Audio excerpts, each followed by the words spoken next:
Elle n'a presque pas réagi. Ma main a effleuré la sienne en lui tendant une tasse, un simple frôlement, comme deux inconnus se croisant dans un couloir étroit. Elle n'a pas reculé. Elle est restée là, immobile, une fraction de seconde en trop, ses doigts s'enroulant enfin autour la porcelaine avec cette même tenue élégante qu'elle porte comme une seconde peau. Aucun de nous n'a levé les yeux. Mais j'ai entendu le souffle suspendu dans sa gorge. Elle l'avait senti, elle aussi. Je suis arrivé à Bordeaux un mardi matin de début avril. Il pleuvait légèrement, cette pluie fine et presque silencieuse qu'on entend qu'en s'arrêtant de penser. L'appartement que j'avais trouvé, dans une vieille maison découpée en 4 lots, était plus vétuste que je ne l'avais espéré, au parquet grinçant, huisserie fatiguée, odeur vague d'humidité persistante dans l'entrée. Mais il était calme, abordable, et surtout, il m'était entièrement destiné. Après 2 années d'enfermement dans un T2 partagé à Paris, avec ses querelles absurdes autour du sel ou des factures EDF, ce calme-là m'apparaissait comme un luxe. J'avais 28 ans. Célibataire depuis peu, sans drame, sans fracas ou une rupture douce, presque administrative. J'étais fatigué. Pas de ces fatigues qu'on soigne par une nuit de sommeil ou un week-end prolongé. Une fatigue plus sourde, installée, comme si tout en moi avait ralenti, jusqu'au cœur. Je l'ai vu pour la première fois le surlendemain de mon emménagement. Je buvais mon café debout près de la fenêtre, la vue donnant sur le petit jardin en contrebas. C'est là qu'elle était, vêtue d'un pull noir ajusté malgré la douceur de l'air, ses cheveux relevés en un chignon lâche mais strict. Elle taillait les rosiers à genoux, une main gantée tenant la tige, l'autre maniant les ciseaux avec une lenteur méthodique. Il y avait dans ses gestes quelque chose de méditatif, presque religieux. Elle ne m'a pas vu. Ou peut-être que si. Mais elle n'a pas levé la tête. Elle donnait l'impression d'être habituée au regard. Plus tard dans la journée, je suis descendu relever le courrier. Elle montait les escaliers en sens inverse, des bottines de cuir qui faisaient à peine de bruit sur le bois usé.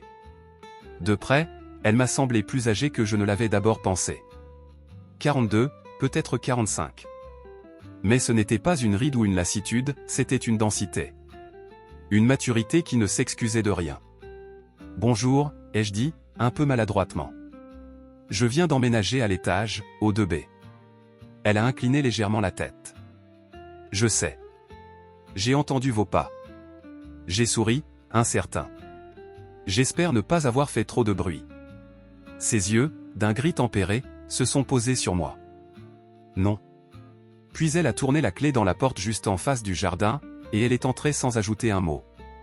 Je ne l'ai pas revue avant 3 jours. Le jeudi, un colis était posé sur le palier d'entrée. Un paquet neutre, sans logo, au nom calligraphié à la main, elle un Marceau. Je l'ai reconnu tout de suite. J'ai hésité.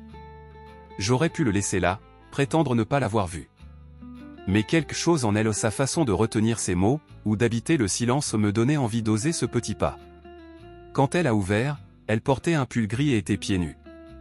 Ses cheveux étaient humides, ramenés vaguement derrière sa nuque. Elle avait l'air d'une femme interrompue, pas encore revenue tout à fait du monde intérieur où elle s'était réfugiée. Je lui ai tendu le colis. C'était en bas.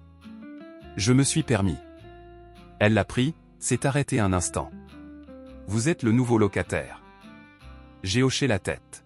« Ellie. » Elle a répondu simplement, « Léna. » Le silence s'est installé. Pas pesant. Juste, suspendu. « Merci », a-t-elle ajouté enfin, presque à voix basse. Puis elle a refermé la porte. Ça aurait pu s'arrêter là. Une voisine, un prénom, un remerciement.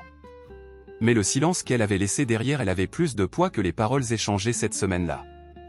Et ce soir-là, allongé sur mon matelas encore sans sommier, dans la lumière pâle du réverbère qui filtrait par la fenêtre, j'ai pensé à ce que pouvait bien donner son visage quand elle souriait.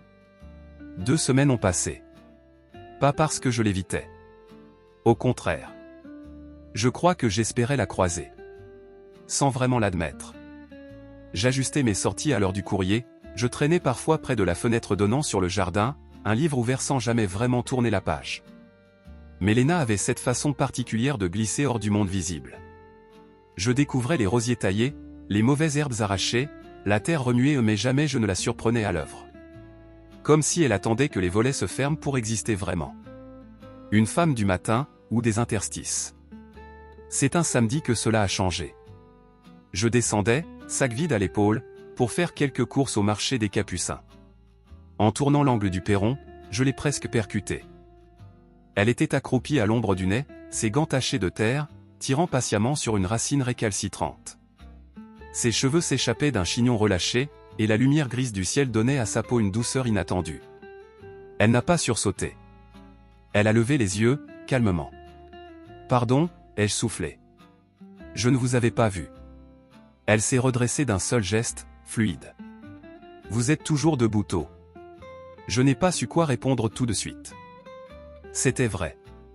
Mais venant d'elle, cela avait quelque chose de « remarqué ». Je pourrais dire la même chose de vous, ai-je fini par lâcher. Un sourire minuscule, mais réel a effleuré le coin de ses lèvres. Vieille habitude. Je dors peu. Elle s'est essuyée les mains sur ses gants et m'a observé, sans chercher à meubler le silence. Son regard était tranquille. Franc. Alors, un peu malgré moi, j'ai proposé, vous voudriez un café ? Je comptais passer à celui de la rue Bouffard. Elle a marqué un très léger temps d'arrêt. Puis, d'accord. Le trajet s'est fait dans un calme simple. Ni gêné, ni vide. Elle marchait les mains glissées dans les manches trop longues de son manteau, les pas assurés. Devant la vitrine, je lui ai tenu la porte. Elle a commandé un café noir, sans sucre, sans hésitation. Nous nous sommes assis près de la baie vitrée. Pas tout à fait côte à côte, mais pas en face non plus. Une position qui oblige à s'incliner légèrement vers l'autre si l'on veut vraiment s'entendre. Je venais souvent ici, a-t-elle dit en caressant la tasse. Quand je vivais de l'autre côté du jardin botanique. Vous habitez le quartier depuis longtemps ? Elle a hoché la tête. 3 ans. J'ai emménagé après un changement. Elle n'a pas précisé. Je n'ai pas demandé.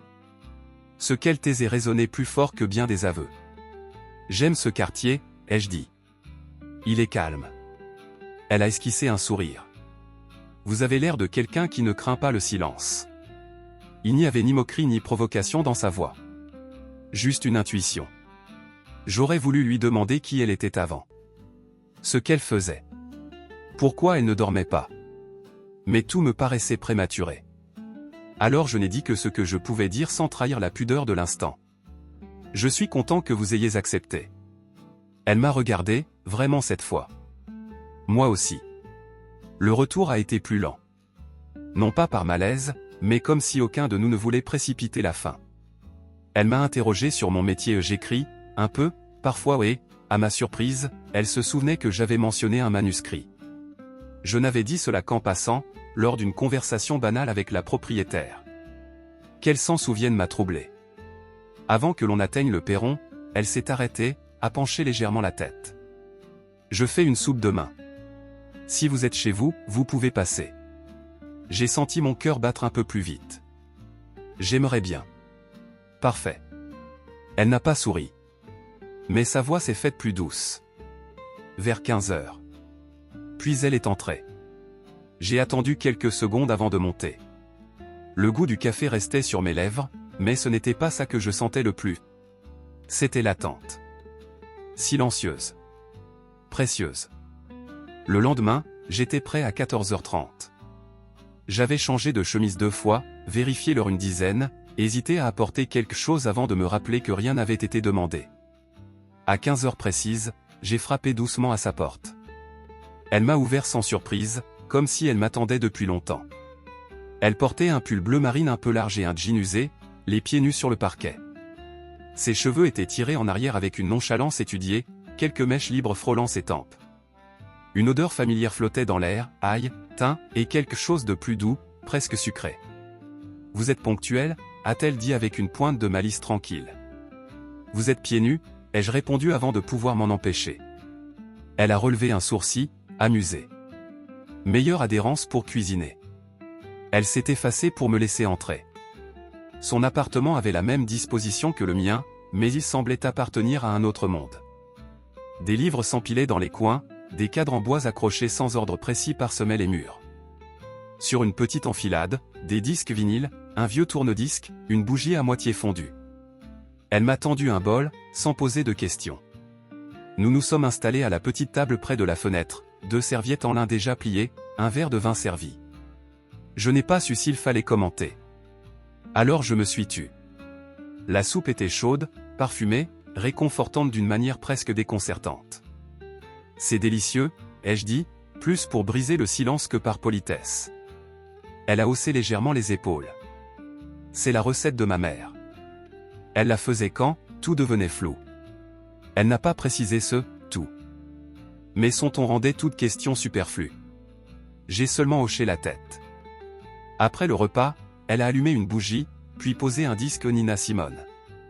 Le craquement du vinyle a rempli la pièce d'une présence étrange. Nous nous sommes installés chacun à une extrémité du canapé. Pas loin. Mais pas près non plus. Juste à la bonne distance pour que le silence continue à faire son œuvre. Elle m'a demandé si j'avais eu une enfance heureuse. J'ai raconté l'histoire du cabanon construit par mon père, effondré un mois plus tard, entre rire et poutres mal fixées. Elle a ri doucement. Puis elle a parlé d'un citronnier qu'elle avait planté un été, avec quelqu'un qu'elle avait aimé. Il avait jauni la même année que cette personne était partie. Je n'ai pas demandé de qui il s'agissait. Je n'avais pas besoin.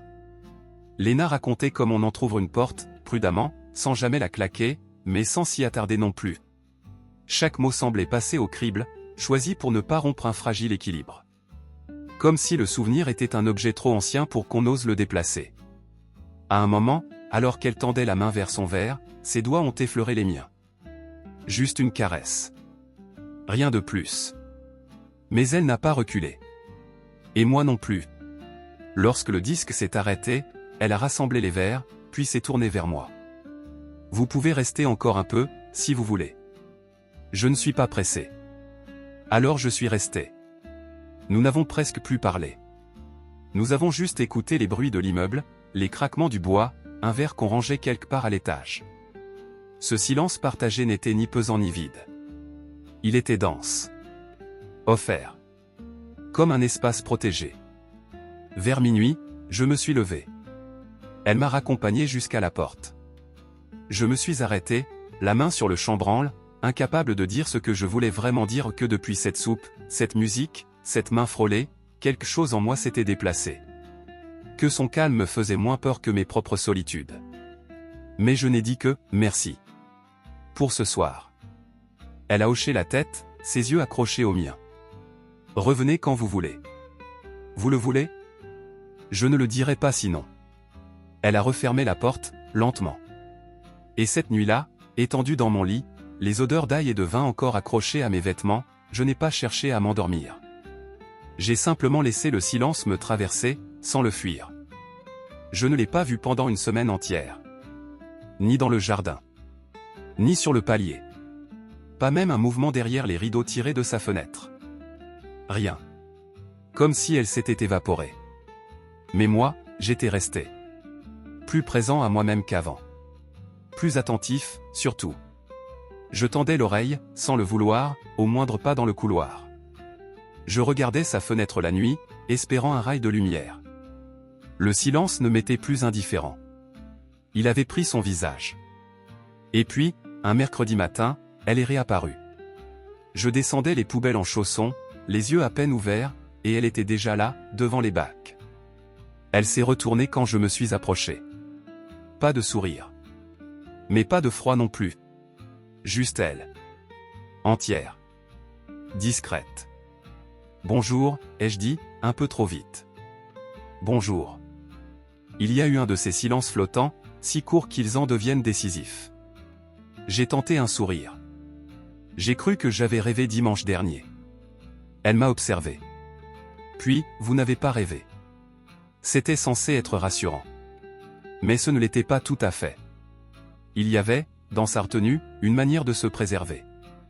On est resté là quelques instants, chacun tenant son sac, comme deux personnes trop conscientes de ne pas être étrangères, mais encore incertaines de ce que cela fait d'être proches. Ses yeux ont glissé vers mon sac. Vous mangez beaucoup de plats surgelés. J'ai ri. J'ignorais être observé. Elle a incliné la tête. Personne ne s'attend à l'être. Ce soir-là, en rentrant, j'ai trouvé un mot glissé sous ma porte. Demain. 19h T. Pas de prénom. Mais l'écriture, je la connaissais. Je suis arrivé à 18h59. 1 minute d'avance, mais il m'était impensable d'arriver en retard. Elle m'a ouvert déjà une tasse en main. Camomille, reconnaissable à l'odeur douce et légère qui flottait dans l'air. Elle portait un gilet boutonné à l'envers, sans maquillage. Son regard était moins gardé. Ses gestes, plus lents. On s'est installé près de la fenêtre, comme d'habitude. La bougie entre nous dansait doucement. Il pleuvait. Après quelques gorgées, elle a parlé. Sans introduction. C'était un peintre. Je n'ai pas demandé qui. J'ai seulement attendu. Il s'appelait Mathias. Il laissait ses toiles sécher dans la cuisine. Ça me rendait folle. Elle a souri, lasse. L'odeur d'huile et de térébenthine est restée des mois. Elle a regardé dehors, longtemps. Il est mort. Il y a 3 ans. Accident de voiture. Je l'ai su le lendemain. Son téléphone sonnait, et j'ai cru que c'était lui. Elle n'a pas pleuré. Sa voix était droite. Mais cette droiture disait tout. Je suis désolé, ai-je murmuré. Elle a hoché la tête, comme si elle avait déjà entendu cette phrase des dizaines de fois. Les gens disent toujours ça. Mais personne ne dit « je ne sais plus quoi faire de mes matins ». Ou « je parle encore à sa chaise ». Ou « je ne sais plus cuisiner pour une seule personne ». Je suis resté silencieux. Ce qu'elle disait ne réclamait aucune réponse. Juste une présence. Ses yeux se sont posés sur moi, brillants mais secs. Vous me rappelez lui. Cette phrase m'a frappé comme une brèche qu'on n'attendait pas. Pourquoi? Vous êtes calme. Vous écoutez. Et vous avez l'air d'avoir perdu quelque chose. Même en souriant. J'ai baissé les yeux. Peut-être que c'est vrai. Alors, très lentement, elle a tendu la main, et ses doigts ont effleuré les miens.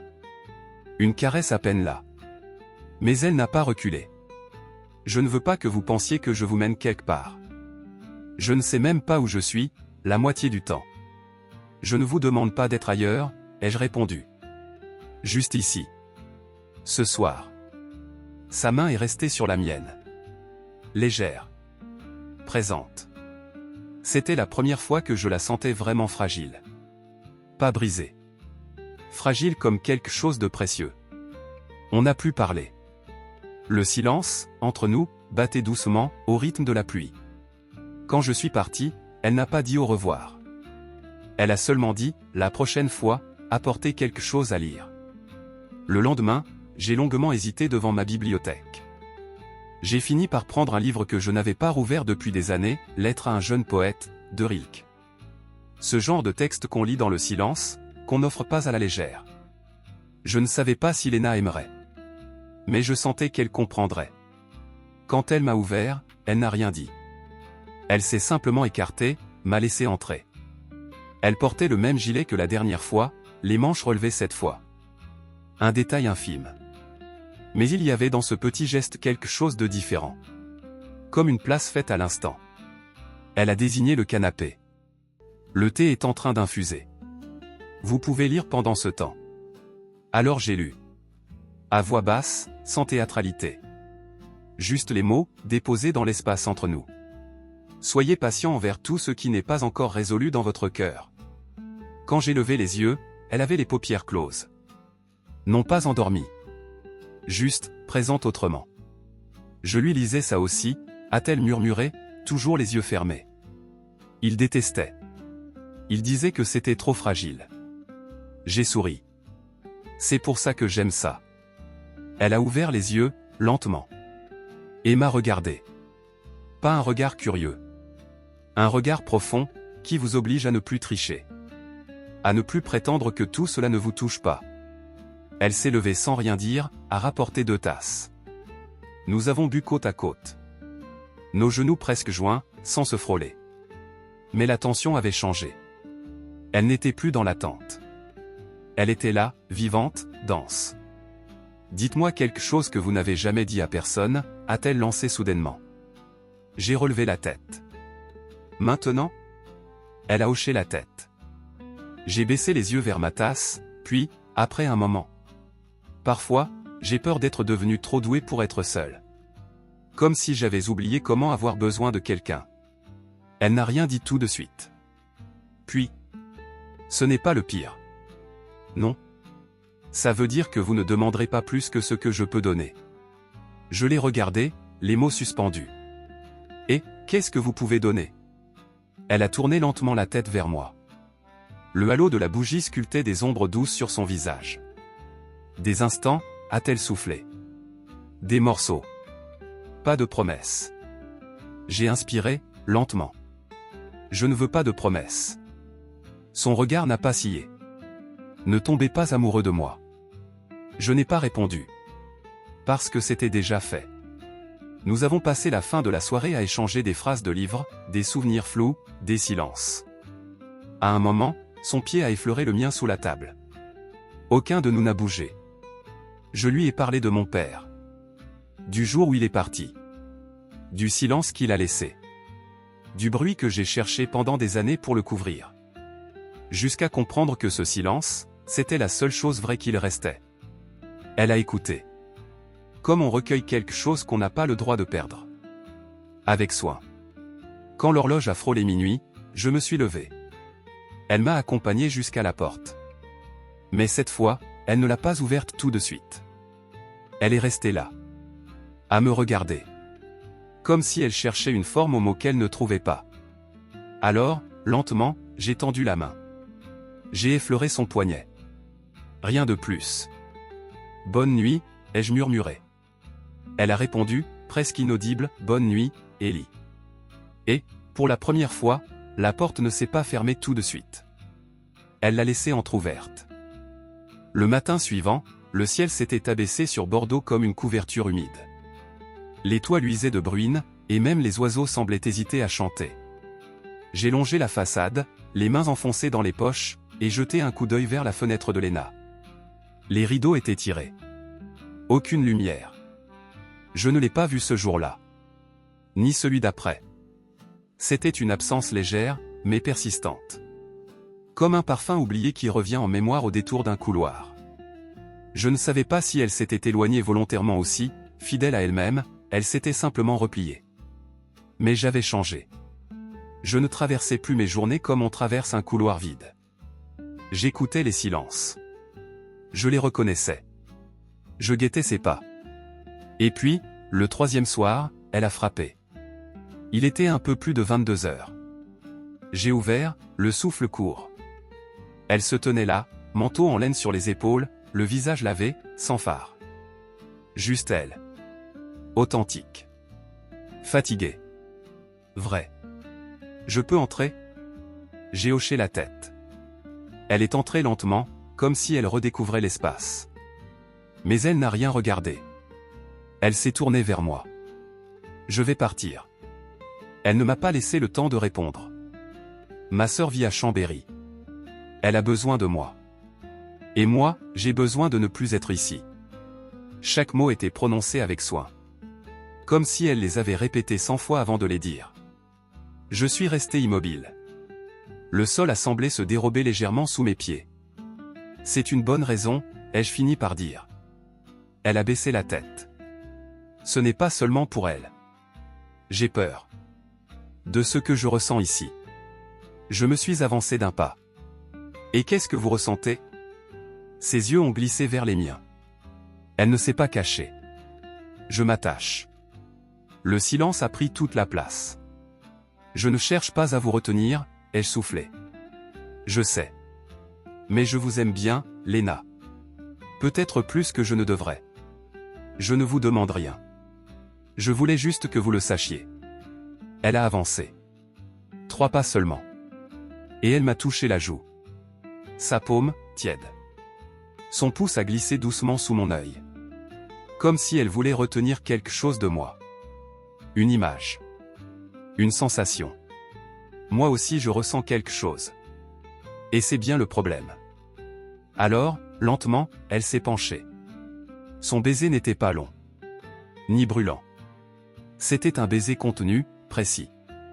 Le genre de baiser qu'on donne quand on sait qu'il faudra s'en souvenir longtemps. Un baiser de gratitude. Et de regret mêlés. Quand elle s'est écartée, son front est resté contre le mien. Je ne veux pas disparaître de votre vie. J'ai murmuré, vous ne le ferez pas. Même si vous partez. Le lendemain matin, elle est partie. Pas d'adieu. Pas de scène.